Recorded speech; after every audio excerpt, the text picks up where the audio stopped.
हाँ, बिल्कुल सही बात है। यहाँ पर एक ही स्कूल में 5वीं क्लास तक स्कूल है और यहाँ पर 5वीं क्लास तक एक ही रूम के अंदर क्लास लग रही है। शिक्षा के संबंध में, शिक्षा में कहीं कोई कोताही हो जाए प्रशासन के तंत्र के कारण, ये बिल्कुल बर्दाश्त नहीं किया जाएगा।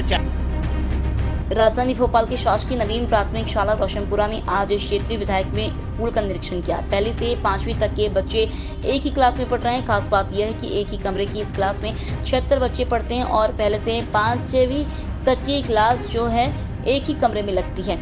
एक और सरकार कहती है कि स्कूल चलो अभियान के तहत हम बच्चों को अच्छी शिक्षा देंगे। क्षेत्रीय विधायक का कहना है कि इन क्लासों को अब 2 भागों में लगाई जाएगी, पहले सुबह 7 से 12 बजे तक और दूसरी 12 से 5 बजे तक।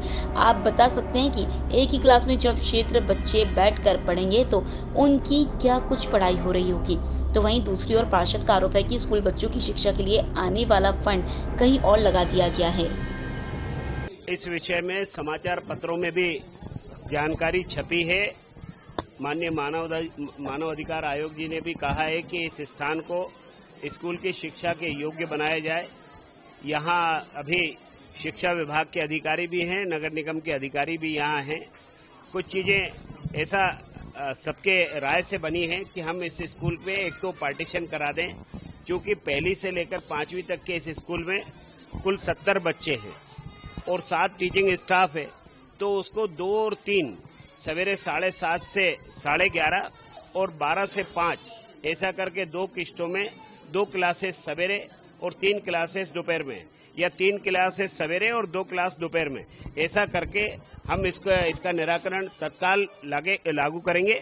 साथ ही जब अगर हम इस स्कूल को किसी और स्कूल में मर्ज करेंगे, राजभवन के स्कूल की जब बात आ रही है, तो रोड पार करके जाना है, दुर्घटना का डर हमेशा बना रहेगा। जो बच्चे यहाँ तक आते हैं वहां नहीं जाएंगे तो शिक्षा भी प्रभावित होगी और जो सरकार का मिशन है वो भी प्रभावित होगा।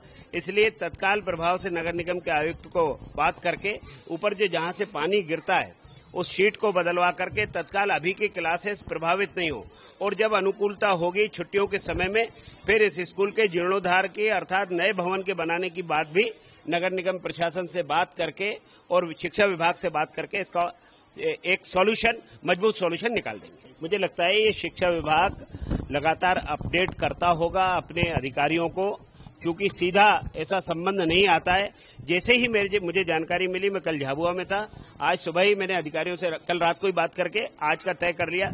जो भी होगा शिक्षा के संबंध में, शिक्षा में कहीं कोई कोताही हो जाए प्रशासन के तंत्र के कारण, ये बिल्कुल बर्दाश्त नहीं किया जाएगा। चाहे मध्य प्रदेश शासन के हमारे माननीय मुख्यमंत्री हों, चाहे शिक्षा मंत्री राव उदय प्रताप जी हों, उनके भी संज्ञान में ला करके कि इस काम को हम अतिशीघ्र पूरा करें, ताकि जो बात आपने कही, जहां एक तरफ हम सीएम राइज स्कूल जहां 275 से बढ़कर के अगले सेशन में 550 होने वाले हैं, तो हमारे ये जो मिडिल स्कूल हैं इनको भी बनाए रखना, प्राथमिक स्कूलों की भी उसको चिंता करना, ये हम सबका कर्तव्य है और उसको करेंगे।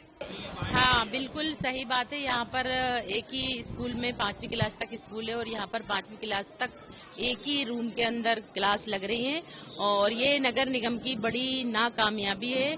2 साल से लगातार जब से पार्षद बने कई पत्र लिख चुके, शिक्षा अधिकारी आज यहाँ पर मौजूद हैं, लेकिन इनको भी पत्र भेजा गया था क्योंकि नगर निगम ने शिक्षा उपकर का पैसा मुख्यालय निधि के अंदर अटैच कर लिया था। तो शिक्षा अधिकारी से परमिशन या उनको बताने के बाद यहाँ पर कुछ भी विकास कार्य होता, और लगातार कम से कम है ना 2 हफ्ते से हम लगातार बोल रहे हैं कि बच्चों के स्कूल स्टार्ट हो गए हैं। जब हम फर्स्ट टाइम आए थे यहाँ पर बुक्स बांटने, तब से लगातार हमने इनको पत्र दिए, नगर निगम के अंदर टीना मैडम को बताया, कमिश्नर को बताया और संबंधित इंजीनियर को बताया, लेकिन कोई सुनवाई नहीं थी।